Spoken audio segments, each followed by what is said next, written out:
नमस्कार साहित्य प्रेमियों, स्वागत है आपका हमारे YouTube चैनल माइलस्टोन एक्सप्रेशन पर। प्रस्तुत है ईश्वरीय न्याय मुंशी प्रेमचंद द्वारा लिखित और आप सुन रहे हैं एपिसोड 3। मैं भी उनकी युक्ति का समर्थन करता हूँ। यदि मैं आपसे ऋण लेकर अपना विवाह करूँ तो क्या मुझसे मेरी नवविवाहिता वधू छीन लेंगे? हमारे सुयोग मित्र ने हमारे ऊपर अनाथों के साथ दगा करने का दोष लगाया। अगर मुंशी सत्यनारायण की नीयत खराब होती तो उनके लिए सबसे अच्छा अवसर था कि जब पंडित भृगुदत्त का स्वर्गवास हुआ था। इतने विलंब की क्या जरूरत थी? यदि आप शेर को फंसाकर उसके बच्चे को उसी वक्त नहीं पकड़ लेते, उसे बढ़ने और सबल होने का अवसर देते हैं, तो मैं आपको बुद्धिमान न कहूँगा। यथार्थ बात यह है कि मुंशी सत्यनारायण ने नमक का जो कुछ हक था वो पूरा कर दिया। 8 वर्ष तक तन मन से स्वामी की संतान की सेवा की। आज उन्हें अपनी साधुता का जो फल मिल रहा है बहुत ही दुखजनक और हृदय विदारक है। इसमें भानु कुंवारी का दोष नहीं। वे एक गुण संपन्न महिला हैं, मगर अपनी जाति के अवगुण उनमें भी विद्यमान हैं। ईमानदार मनुष्य स्वभावतः स्पष्टभाषी होता है। उसे अपनी बातों में नमक मिर्च लगाने की जरूरत नहीं होती। यही कारण है कि मुंशी जी के मृदुभाषी मातहतों को उन पर आक्षेप करने का मौका मिल गया। इस दावे की जड़ केवल इतनी ही है और कुछ भी नहीं। भानु कुंवारी यहाँ उपस्थित है। क्या वे कह सकती हैं कि इस 8 वर्ष की मुद्दत में कभी इस गांव का जिक्र उनके सामने आया? कभी उसके हानि लाभ, आय व्यय, लेन देन की चर्चा उनसे की गई? मान लीजिए कि मैं गवर्नमेंट का मुलाजिम हूँ। यदि मैं आज दफ्तर में आकर अपनी पत्नी के आय व्यय और अपने टहलुओं के टैक्सों का पचड़ा गाने लगूं तो शायद मुझे शीघ्र ही अपने पद से पृथक होना पड़े, और संभव है कुछ दिनों तक बरेली की अतिथिशाला में जाकर भी रहूं। जिस गांव में भानु कुंवारी का सरोवार न था, उसकी चर्चा उनसे क्यों की जाती? इसके बाद बहुत से गवाह पेश हुए, जिनमें अधिकांश आसपास के देहातों के जमींदार थे। उन्होंने बयान किया कि हमने मुंशी सत्यनारायण असामियों को अपनी दस्तखती रसीदें और अपने नाम से खजाने में रुपया दाखिल करते देखा है। इतने में संध्या हो गई। अदालत 1 सप्ताह में फैसला सुनाने का हुक्म दे दिया। सत्यनारायण को अब अपनी जीत में कोई संदेह न था। वादी पक्ष के गवाह भी उखड़ गए और बहस भी सबूत भी खाली। अब इनकी गिनती भी जमींदारों में होगी और संभव है या कुछ दिनों में रईस कहलाने लगेंगे। पर किसी न किसी कारण से अब शहर के गणमान्य पुरुषों से आंखें मिलाते शर्माते थे। उन्हें देखते ही उनका सिर नीचा हो जाता था। वह मन में डरते थे कि कहीं ये लोग कहीं इस विषय पर कुछ पूछताछ न कर बैठे। वो बाजार में निकलते तो दुकानदारों में कुछ कानाफूसी होने लगती और लोग इन्हें तिरछी दृष्टि से देखने लगते।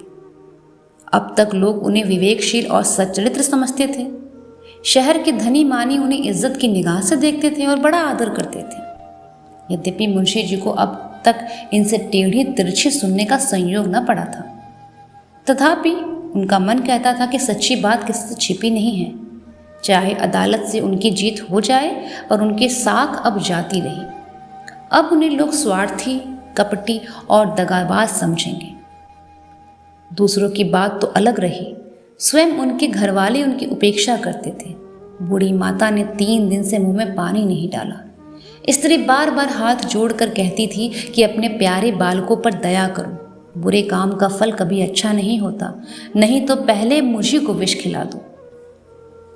जिस दिन फैसला सुनाया जाने वाला था, प्रातःकाल एक कुजड़िन तरकारियाँ लेकर आई और मुंशियाइन से बोली, बहू जी, हमने बाजार में एक बात सुनी है, बुरा ना मानो तो कहूँ। जिसको देखो उसके मुंह से यही बात निकलती है कि लाला बाबू ने जालसाजी से पंडिताइन का हक ले लिया। हमें तो इस पर यकीन नहीं आता। लाला बाबू ने संभाला होता तो आज पंडिताइन का ये हाल ना होता, न जाने कहाँ चली गई होती।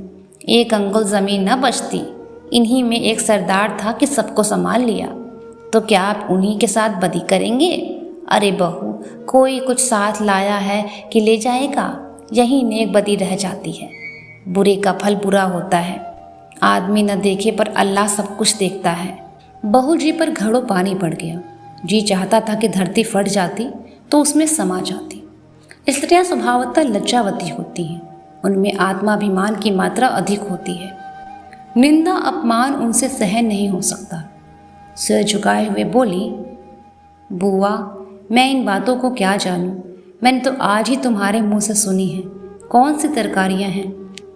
मुंशी सत्यनारायण अपने कमरे में लेटे हुए कुजुड़न की बातें सुन रहे थे। उसके चले जाने के बाद आकर स्त्री से पूछने लगे, ये शैतान की खाला क्या कह रही थी? स्त्री ने पति की ओर मुंह फेर लिया और जमीन की ओर ताकते हुए बोली, क्या तुमने नहीं सुना? तुम्हारा गुणगान कर रही थी। तुम्हारे पीछे देखो, किस किस के मुंह से ये बातें सुननी पड़ रही हैं और किस किस के मुंह छिपाना पड़ रहा है। मुंशी जी अपने कमरे में लौट आए। स्त्री को कुछ उत्तर नहीं दिया। आत्मा लज्जा से परास्त हो गई। जो मनुष्य सदैव सर्व सम्मानित रहा हो, जो सदा आत्माभिमान से सिर उठाकर चलता रहा हो, जिसकी सुकृति के सारे शहर में चर्चा होती रही हो, वह कभी सर्वथा लज्जा शून्य नहीं हो सकता। लज्जा कुपथ की सबसे बड़ी शत्रु है। कुवासनाओं के भ्रम में पड़कर मुंशी जी ने समझा था, मैं इस काम की ऐसी गुप्त रीति से कर दूंगा, किसी को कानों कान खबर भी न होगी। पर उनका यह मनोरथ सिद्ध न हुआ। बाधाएं आ खड़ी हुई। उनके हटाने में उन्हें जो बड़े दुस्साहस से काम लेना पड़ा, पर यह भी उन्होंने लज्जा से बचने के निमित्त किया। इसमें यह कोई न कहे कि अपनी स्वामिनी को धोखा दे दिया। इतना यत्न करने पर भी निंदा से बच न सके। बाजार का सौदा बेचने वालियां भी अब अपमान करती थी। कुवासनाओं से दबी हुई लज्जा शक्ति इस कड़ी चोट को सहन न कर सकी। मुंशी जी सोचने लगे, अब मुझे धन संपत्ति मिल जाए, ऐश्वर्यवान हो जाऊंगा, परंतु निंदा से मेरा पीछा न छूटेगा। अदालत का फैसला मुझे लोक निंदा से न बचा सकेगा। ऐश्वर्य का फल क्या है? मान और मर्यादा। उससे हाथ धो बैठा तो ऐश्वर्य को लेकर जाऊंगा कहाँ?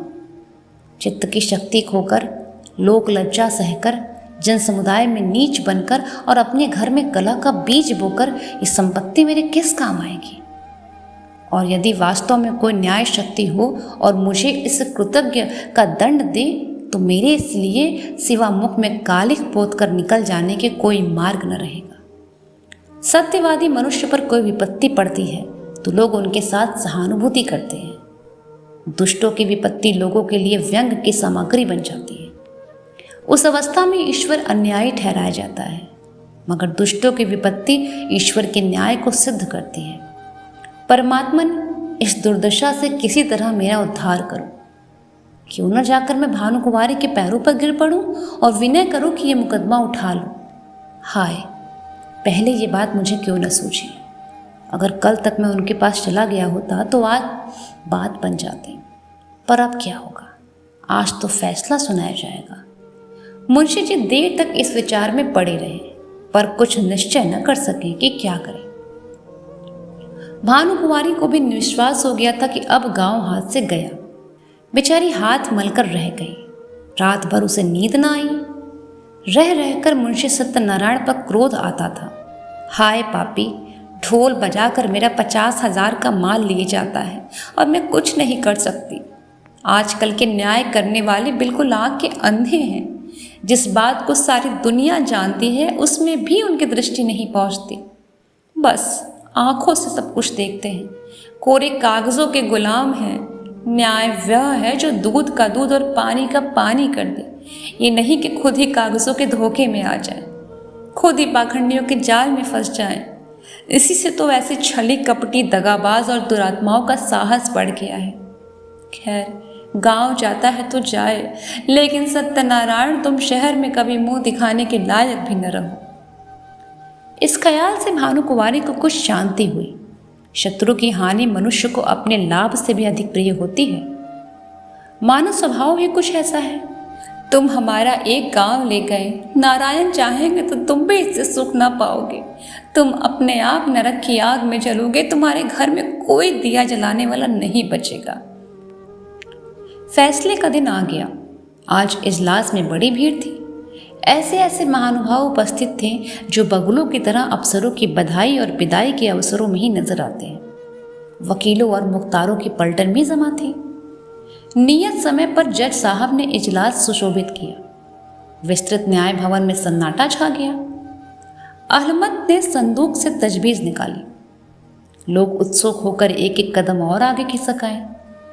जज ने फैसला सुनाया, मुद्दई का दावा खारिज, दोनों पक्ष अपना अपना खर्च सह लें।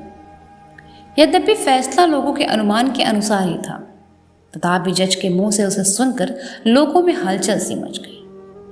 उदासीन भाव से फैसले पर आलोचनाएं करते हुए लोग धीरे धीरे कमरे से निकलने लगे। एकाएक भानु कुंवारी घूंघट निकाले इजलास पर आ खड़ी हो गई। जाने वाले लौट आए, जो बाहर निकल गए थे दौड़कर आ गए और कौतूहल पूर्वक भानु कुंवारी की तरफ ताकने लगे। भानु कुंवारी ने कंपित स्वर में जज से कहा, सरकार, यदि हुक्म दे तो मैं मुंशी जी से कुछ पूछ लूं। यद्यपि यह बात नियम के विरुद्ध थी, तथापि जज ने दयापूर्वक आज्ञा दे दी। तब भानु कुंवारी ने सत्यनारायण की तरफ देखकर कहा, लाला जी, सरकार ने तुम्हारी डिग्री तो कर ही दी है, गांव तुम्हें मुबारक रहे, मगर ईमान आदमी का सब कुछ होता है। ईमान से कह दो कि ये गांव किसका है, कह दो तुम ईमान से। हजारों आदमी ये प्रश्न सुनकर कौतूहल से सत्यनारायण की तरफ देखने लगे। मुंशी जी विचार सागर में डूब गए।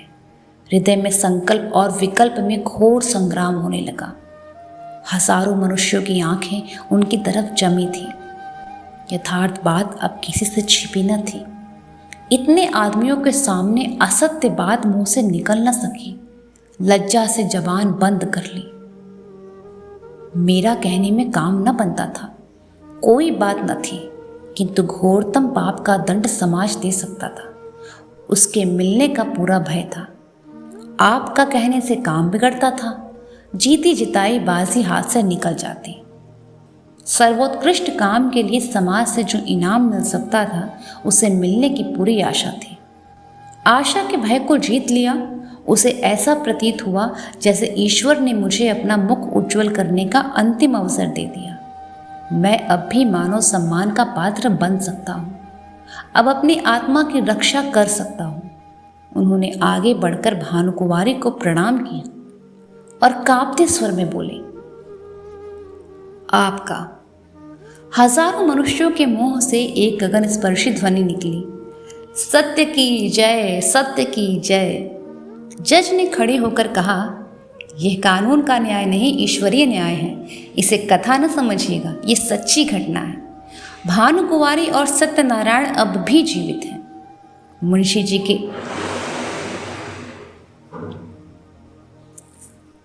जी के इस नैतिक साहस पर लोग मुग्ध हो गए। मानवीय न्याय पर ईश्वरीय न्याय ने जो विलक्षण विजय पाई, उसकी चर्चा शहर भर में महीनों तक रही।